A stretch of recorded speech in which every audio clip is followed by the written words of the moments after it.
రాష్ట్ర హక్కులు కాపాడాలి. ఇలా ముగ్గురు మంత్రులు దేవాదులు పోయినరు, పెద్ద బిల్డప్ ఇచ్చారు. అసలు దేవాదులు పోయి బట్టిగారు మాట్లాడుతుండు, ఏమంటుండు బట్టిగారు, మేము మోటార్ ఆన్ చేసినాం. ఎప్పుడు ఆన్ చేసినాం? బీఆర్ఎస్ గట్టిగా ప్రశ్నించినాక. మేము నువ్వు ఇక్కడనేమో ఎన్డీఎస్ఏ అంటున్నావు, మేడిగడ్డ కాడ ఎన్డీఎస్ఏ పెట్టి సాకులు చెప్తున్నావు, దేవాదుల కాడ ఏ ఎన్డీఎస్ఏ ఉన్నది ఎందుకు ఎత్తుతలేవు అని బీఆర్ఎస్ అడిగితే అది కూడా సగం మోటార్లు ఆన్ చేసి ఇంకా సగం చేయలేదు. బీఆర్ఎస్ ప్రశ్నించినాక మీరు నిద్రలేసిండ్రు. దేవాదుల మోటార్లు ఎప్పుడానైనాయి, మేము అడిగినాకనే కదా. ఇప్పటికీ 2500 క్యూసెక్కులు ఎత్తాల్సిన చోట 1500 ఎత్తుతుండ్రు. 10 మోటార్లుంటే 6 నడుస్తున్నాయి, ఇంకా 4 మోటార్లు ఇప్పటికీ స్టార్ట్ చేయలే. ఇంకా ఆడిపోయి బట్టిగారు చెప్తుండు, ఈ నీళ్లు ఎత్తడానికి సమ్మక్క బ్యారేజీలో నీటి నిల్వ చేసుకుంటే మనం పంపింగ్ చేసుకోవడానికి వీలుగా ఉంటుంది అని ముద్దుగా చెప్పిండు బట్టిగారు. మరి సమ్మక్క బ్యారేజీ ఎవరు కట్టిరు? మీ కాంగ్రెస్ గట్టలే. మీ కాంగ్రెస్ 170 రోజులు దేవాలలో నీళ్లు ఎత్తుతామంటే, ఫుట్బాల్లకు నీళ్లు అందకపోతే నీళ్లు కిందికి పోతుంటే 100 రోజులు కూడా నడవలే. ఆనాడు కేసీఆర్ గారు ఆలోచించి సమ్మక్క బ్యారేజ్ కడితే ఇవాళ 250 రోజులు దేవాదులు నడుస్తా ఉంటుంది. బట్టి గారు, మీరు చెప్పిన నీళ్లు నిల్వ చేసుకుంటాం సమ్మక్క బ్యారేజీలో, సో దట్ దేవాదులు నడుస్తుంది. ఆ నిల్వ ఎక్కడిది? ఆ బ్యారేజ్ ఎవరు కట్టిండ్రు? బీఆర్ఎస్ పార్టీ కట్టింది, మా కేసీఆర్ గారు ప్రభుత్వం కట్టింది. ఉత్తమ్ కుమార్ రెడ్డి కూడా మాట్లాడుతుండు, యాసంగిలో 86 లక్షల మెట్రిక్ టన్నుల వడ్లు కొన్నామంటాడు ఇవాళ దేవాదుల కాడ. నువ్వు కొత్త కొనేది 86 లక్షలు. 2020-21లోనే 92 లక్షల మెట్రిక్ టన్నుల వడ్లు కొన్నావు. నువ్వు మాకంటే తక్కువ కొన్నావు. 2021లోనే నాటి బీఆర్ఎస్ గవర్నమెంట్ 92 లక్షల మెట్రిక్ టన్నుల వడ్లు కొన్నది. నువ్వు 6 లక్షలు తక్కువ కొన్నావు. సిగ్గుపడాలి ఇంకా అది కదా అని చెప్పుకుంటున్నావు. ఇంకా నువ్వు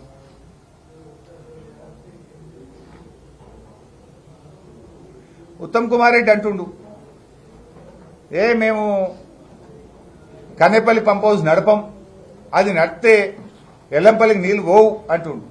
ఎందుకు నడిపోవు నువ్వు? ఇప్పుడు ఊర్లలో పల్లెటూర్లలో ఒక రైతుని అడుగు, జనరల్ గా వాగులు పక్కపూట వాగు పోతే అందులో ఫుట్బాల్ వేసి పైప్ వేసి నీళ్లు గుంచుతారు.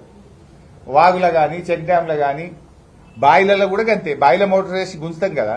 ఫుట్బాల్ మునిగితే మోటార్ నడుతుంది, నీళ్లు గుంచుతాయి. ఫుట్బాల్ మునగాక తేలింది అనుకో ఫుట్బాల్, నీళ్లు రావు. ఇది అంతే. కన్నెపల్లి కాడ ఫుల్ నీళ్లు వాగులో పోతున్నాయి, ఫుట్బాల్ నిండా నీళ్లు ఉన్నాయి, మోటార్ వస్తే నీళ్ళు వస్తాయి. ఈ సామాన్య రైతుకు అర్థమవుతుంది కానీ వీళ్ళకి అర్థమైతలేదు. మేడిగడ్డ గేట్లు ముయ్యకుండానే ఫుట్బాల్ కు అవసరమయ్యే నీళ్లు అందుతున్నాయి, మోటార్లకు అవసరమయ్యే నీళ్లు అందుతున్నాయి, ఎత్తచ్చు. ఇప్పుడు ఊర్లలో వాగులో నీళ్లు తక్కువైతే కూడా రైతు ఏం చేస్తాడు? చిన్న మట్టి కట్ట ఎత్తాడు, 2 గడ్డి కట్టలు ఎత్తాడు, ఫుట్బాల్ మందం నీళ్లు అందేటట్టు చేస్తాడు, మోటార్ కూస్తాడు. ఇప్పుడు ఈడ అవసరం లేదు, వాగుల నిండా నీళ్లు పోతున్నాయి కనుక నీ మోటార్లకు సరిపోయే లెవెల్ ఉన్నది, నీళ్లు ఉన్నాయి కనుక గేట్లు ముయ్యగాల్సిన అవసరం లేకుండా నీళ్లు ఎత్తే పరిస్థితి ఈ రోజు ఉన్నది. నీళ్లు తగ్గినప్పుడు గేట్లు ముయ్యాలి. ఇప్పుడు అవసరం లేకుండా కూడా ఈ కరువు కాలంలో ఎత్తుకోవచ్చు కదా. పొంగులేటి గారు ఓ మాట మాట్లాడిండు, ఇది కాంగ్రెస్ కట్టింది దేవాదుల, అందుకే గట్టిగా ఉన్నదట. కాంగ్రెస్ కథ చెప్తే ఏం చెప్పాలి ఆయనకు? దేవాదుల టీడీపీ హయాంలో స్టార్ట్ అయ్యి కాంగ్రెస్ హయాంలో కుంటుకుంట మూలకు పడ్డది. 15 జూలై 2011 నాడు దేవాదుల టనల్లో పెద్ద ప్రమాదం జరిగి టనల్ మొత్తం కుప్పగూలిపోయి 3 కార్మికులు చచ్చిపోయింది. 15 జూలై 2011. ఇక అప్పటి నుంచి 3 ఏళ్ళు అది మూలకే పడ్డది. కాంగ్రెస్ వాళ్ళు దాన్ని పట్టించుకొని కూడా పట్టించుకోలేదు. ఆ తర్వాత బీఆర్ఎస్ ప్రభుత్వం మళ్ళా మేము వచ్చినాక దాన్ని మొత్తం రీఇంజనీరింగ్ చేసి దేవాదుల ప్రాజెక్టును 3rd ఫేజ్ ను పూర్తి స్థాయిలో పూర్తి చేసి ఆ రామప్ప దేవాలయానికి ఇబ్బంది లేకుండా చేసి దాన్ని పూర్తి చేసింది మేము. కాంగ్రెస్ హయాంలో దేవాదులలో పారింది 46,000 ఎకరాలు, బీఆర్ఎస్ హయాంలో దేవాదులలో పారింది 3 లక్షల ఎకరాలు. సో ఇప్పుడు పటిష్టంగా ఉన్నదంటే బీఆర్ఎస్ వల్ల ఉన్నది. మీరు కుప్పగూల్చిపోయారు, మీరు కూలగొట్టి మూలకు పెట్టిపోతే దాన్ని రిపేర్ చేసి టెక్నాలజీ మార్చి దేవాలయాన్ని కాపాడుతూ దాన్ని పూర్తి చేసింది మేము, కూలగొట్టి మూలకు పెట్టింది మీరు. పొంగులేటి గారు, 33,000 ఎకరాల భూసేకరణ దేవాదుల ప్రాజెక్టుకు అవసరమైతే 30,000 ఎకరాల భూసేకరణ మేమే చేసినాం. మీరు ఒక్క 3,000 చేస్తే 3,000 చేస్తే దేవాదులలో రిమైనింగ్ ఆయకట్టు వస్తుంది. 3 ఏళ్ల నుంచి గది కూడా చేయలే మీరు. 30,000 మేం చేసినాం. 30,000 ఎకరాల భూసేకరణ మేం చేసినాం. 3 లక్షల ఎకరాలకు నీళ్లు మేమిచ్చినాం. ఇంకో 3,000 ఎకరాలు చేస్తే ఇంకో 2 లక్షల ఎకరాలకు నీళ్లు వస్తాయి. గా 3,000 ఎకరాలు చేయడం కూడా 3 ఏళ్లలో మీతో కాలే. ఇలా దేవాదులకు నీళ్లు అందుతున్నాయంటే మేం కట్టిన సమ్మక్క బ్యారేజ్ వల్లనే అందుతున్నాయి. దేవాదుల కూలిపోయి మూలకు మీరు పెడితే దాన్ని మరమ్మతు చేసి మేము పూర్తి చేసినాం కనుకనే ఇవాళ 3rd ఫేజ్ దేవాదులు నడుస్తున్నాయి, నీళ్లు వస్తున్నాయి. ఇలా పటిష్టంగా ఉన్నదంటే మా వల్ల ఉన్నదనే విషయాన్ని ఇవాళ గౌరవ మంత్రులు గుర్తుపెట్టుకోవాలని చెప్పి నేను కోరుతూ మీ అందరికీ పేరు పేరు నమస్కారం. జై తెలంగాణ. ఫ్యాన్ లేరా బాబు, ఏం ఉడకపోస్తుంది బిడ్డ, ఉడకపోస్తుంటే మాట్లాడొస్తుంది. రూమ్ బాగాలేదు, ఒకసారి మార్చుకోవాలి.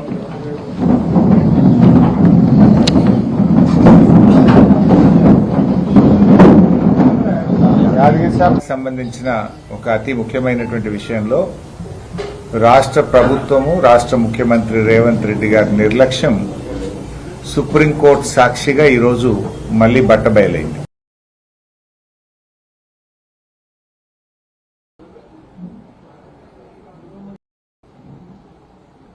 బాబాయ్ ఎంత ఫ్యాన్లు బంద్ అయినా ఒక 5 నిమిషం ఎంత కూర్చున్న ఫోన్ సైలెంట్ పెట్టుకోండి.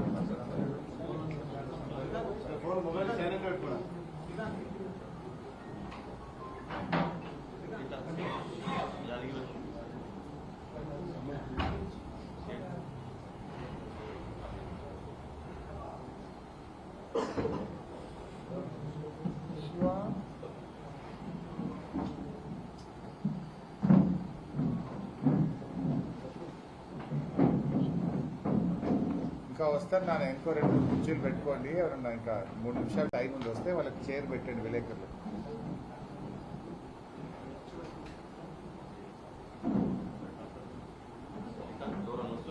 కుర్చీ కట్టేవి